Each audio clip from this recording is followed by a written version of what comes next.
रमा की कहानी एक ऐसे घर की है जहां संस्कारों और पारिवारिक मूल्यों को सर्वोपरि माना जाता था। रमा का जन्म एक छोटे से गांव में हुआ था। उसके माता पिता ने उसे न केवल अच्छी शिक्षा दी बल्कि उसे जीवन के हर पहलू में नैतिकता और आदर्शों का महत्व समझाया। उसका मायका एक ऐसा घर था जहां हर व्यक्ति दूसरों की मदद करने और आपसी सहयोग के लिए तत्पर रहता था। यही संस्कार रमा की पहचान बन गए। रमा का विवाह एक शहर में रहने वाले परिवार में हुआ। उसका ससुराल बहुत बड़ा परिवार था जिसमें सास, ससुर, 2 देवर, 1 ननद और उनके बच्चे थे।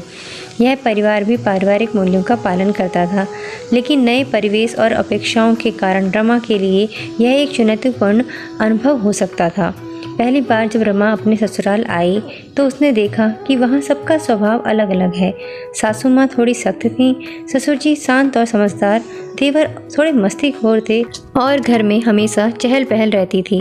रमा ने यह तय किया कि वह अपने मायके से मिले संस्कारों का उपयोग करके इस परिवार का दिल जीत लेगी। शादी के अगले ही दिन रमा ने सुबह उठकर घर के कामों में हाथ बटाना शुरू कर दिया। उसने देखा कि सासू माँ हर चीज़ को परफेक्शन से करती थीं। रमा ने उनसे सीखने की इच्छा जताई और धीरे धीरे उनके साथ समय बिताने लगी। यह देखकर सासू माँ को बहुत खुशी हुई। एक दिन घर में कोई पूजा रखी गई थी।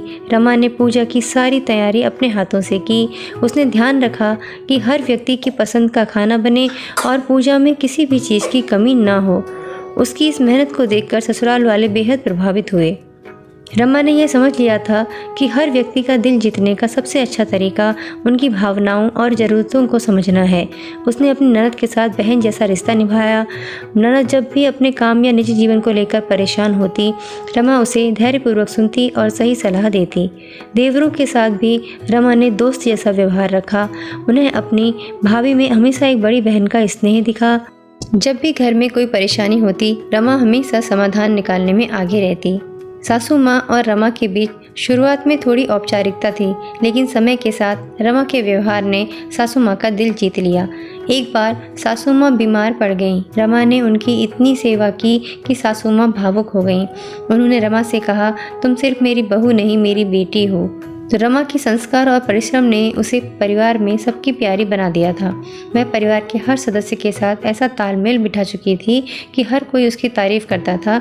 उसकी वजह से घर का माहौल हमेशा खुशहाल रहता था। तो रमा की ये कहानी यह सिखाती है कि मायके से मिले अच्छे संस्कार हर परिस्थिति में हमारे काम आते हैं। वे न केवल हमारे व्यक्तित्व को निखारते हैं बल्कि हमारे रिश्तों को मजबूत बनाते हैं। रमा ने अपने संस्कारों और व्यवहार से साबित कर दिया कि ससुराल में एक नई बहू भी सबका दिल जीत सकती है। यह कहानी समाज को यह संदेश देती है कि अगर हम एक दूसरे की भावनाओं का सम्मान करें और दूसरे की ज़रूरतों को समझें तो कोई भी रिश्ता निभाना मुश्किल नहीं है। संस्कार हमें सिर्फ अपने परिवार में ही नहीं बल्कि पूरे समाज में एक मजबूत और सम्मानित स्थान दिलाते हैं। तो दोस्तों, कैसी लगी आपको आज की वीडियो कमेंट करके बताना। बेल आइकन को दबाना मत भूलना। इसी तरह की और वीडियोस को देखने के लिए चैनल को सब्सक्राइब करें। जल्दी ही मिलते हैं एक नए वीडियो के साथ। तब तक के लिए आप सभी का बहुत बहुत धन्यवाद।